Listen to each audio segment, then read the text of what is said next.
आपने बचपन में ये शोज तो जरूर देखे होंगे, लेकिन इनके एंडिंग्स कितनी दर्दनाक है ये आपने सोचा भी नहीं होगा। आपने कुछ साल पहले ये फेमस प्रोडक्ट जरूर यूज किए होंगे, पर आजकल ये गायब क्यों हो गए और ये अब दिखते कैसे हैं? और ये दुनिया का ऐसा कौन सा प्लेन है जिसने सच में टाइम ट्रैवल किया है? भाई अगर आप YouTube पे जाके गाने सुनते हो तो प्लीज अभी रुक जाओ। भाई वीडियो का एंड तक देखना, गजब मजेदार होने वाली है। और अभी तक चैनल को सब्सक्राइब नहीं किया तो सब्सक्राइब करके बेल आइकन जरूर दबा देना। नंबर 13, ऑस्ट्रेलिया में एक 74 साल की बुजुर्ग महिला जिनका नाम जेन साइनर है, वो जॉन पैरेट नाम के एक आदमी के घर पर रेंट पे रहती थी। उन्होंने पूरे 23 साल तक लगातार रेंट पे किया और घर को अच्छे से मेंटेन भी किया, लेकिन फिर उनके लैंडलॉर्ड जॉन पैरेट की डेथ हो गई। और फिर एक हैरान कर देने वाली बात सामने आई। जॉन पैरेट ने अपनी विल में जेन को वो घर गिफ्ट कर दिया था। हाँ भाई, 23 साल तक रिस्पॉन्सिबल टेनेंट रहने की वजह से लैंडलॉर्ड ने उनको पूरा घर ओनरशिप में दे दिया।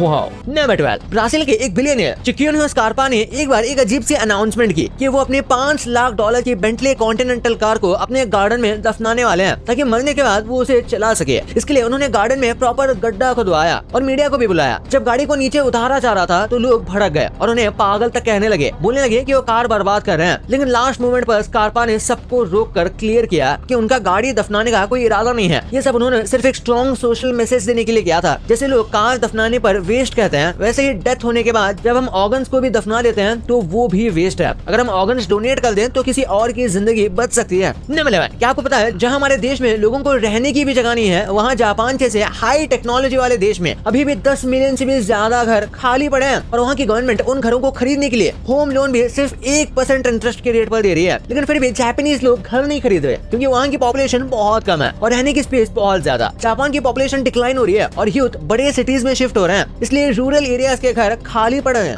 नंबर 15, फिनलैंड में एंड्रेस विक्लॉफ नाम का एक आदमी सिर्फ 20 किलोमीटर की ओवर स्पीडिंग कर रहा था, लेकिन पुलिस ने उसे सीधा $1,29,000 का फाइन कर दिया, जो इंडियन रुपीज में 1 करोड़ से भी ज्यादा होता है। ये इतना बड़ा चालान इसलिए क्योंकि फिनलैंड में ट्रैफिक फाइन्स फिक्स नहीं होते, बल्कि ड्राइवर की इनकम के हिसाब से कैलकुलेट किए जाते हैं। और एंडर्स एक काफी अमीर बिजनेसमैन है और ऊपर से वो पहले भी कई बार ओवर स्पीडिंग कर चुका था, इसी वजह से उनका इतना भारी चालान कटा। नंबर 14, रशिया के एक आदमी आर्टियोम सिटकोरिन के साथ जो हुआ वो सुन के सच में आप शॉक हो जाओगे। एक दिन अचानक उनके चेस्ट के राइट साइड में दर्द होना शुरू हो गया और साथ ही खून की खांसी आने लगी, जिसके बाद डॉक्टर्स ने एक्सरे करवाया और पहले उन्हें लगा कि लंग कैंसर का केस है। लेकिन जब सर्जरी के दौरान बायोप्सी की गई तो डॉक्टर्स के होश ही उड़ गए, क्योंकि आर्टियोम के लंग के अंदर लगभग 5 सेंटीमीटर का पेड़ था, मतलब पाइन का छोटा पेड़, वो उग चुका था। डॉक्टर्स ने सर्जरी से उस पेड़ को निकाल दिया और आर्टियोम को बिल्कुल ठीक कर दिया। डॉक्टर्स का मानना था कि शायद आर्टियोम ने गलती से कोई पाइन सीड या छोटा बड इनहेल कर लिया था, जो लंग के अंदर की वार्मथ और मॉइस्चर की वजह से ग्रो होने लग गया था। नंबर 9, क्या कभी आपने टाइम ट्रैवल के बारे में सुना है? एक फ्लाइट के सभी पैसेंजर्स ने इसे रियल में एक्सपीरियंस भी किया। कैथे पैसिफिक फ्लाइट हांगकांग से 1 जनवरी 2026 को 12:30 AM पर उड़ती है, लेकिन लॉस एंजलिस में 31 दिसंबर 2025 को 9:29 PM पर लैंड करती है। ये पॉसिबल हुआ क्योंकि लॉस एंजलिस का टाइम हांगकांग से लगभग 16 घंटे पीछे होता है, इसी वजह से ये टाइम और डेट का डिफरेंस आ गया। ये इंटरनेशनल डेट लाइन को क्रॉस करने की वजह से होता है एक्चुअली। नंबर 10, हम सभी ने फिल्मों में दोस्ती की कई कहानियां देखी हैं और सुनी भी होंगी, लेकिन ये एक यूके के रियल फ्रेंड ग्रुप की कहानी है। ये लोग लिटरली पिछले 56 ईयर्स से हर वीक थर्सडे को एक ही पब में मिलते आ रहे हैं। इनका ये ट्रेडिशन 1968 से चल रहा है और आज भी इनकी काफी उम्र हो चुकी है, फिर भी ये हर थर्सडे को पब में मिलते हैं। और जब कोविड के दौरान मिलना पॉसिबल नहीं था, तभी इन्होंने जूम कॉल पर मीटिंग रखी थी। सच में ये कहानी रियल फ्रेंडशिप की परफेक्ट एग्जांपल है। नंबर 8, कुछ स्टडीज कहते हैं कि जो लोग अकेले रहकर ज्यादा म्यूजिक सुनते हैं और खासकर सैड या अग्रेसिव म्यूजिक, तो वो एक डिप्रेशन का अर्ली साइन हो सकता है, क्योंकि कुछ रिसर्च बताती है कि डिप्रेस्ड लोग म्यूजिक को र्यूमिनेशन के लिए यूज करते हैं, मतलब नेगेटिव थॉट्स को बार बार सोचते रहते हैं। डिप्रेशन वाले लोग म्यूजिक अकेले इसलिए भी सुनते हैं क्योंकि उन्हें सोशल विड्रॉल की टेंडेंसी होती है, मतलब दूसरे लोगों से मिलना अवॉइड करते हैं। तो अगर आप ऐसा फील करते हैं तो आपको अपने आप पर ध्यान देने की जरूरत है। नंबर 7, साउथ अफ्रीका की अमांडा नाम की एक लेडी जो अपने हस्बैंड और डॉग के साथ अपनी 18th वेडिंग एनिवर्सरी सेलिब्रेट करने के लिए अलास्का के नॉर्थ फोक ईगल रिवर पर गई थी। वहाँ उनका डॉग अचानक से आइस में गिर गया और बिना कुछ सोचे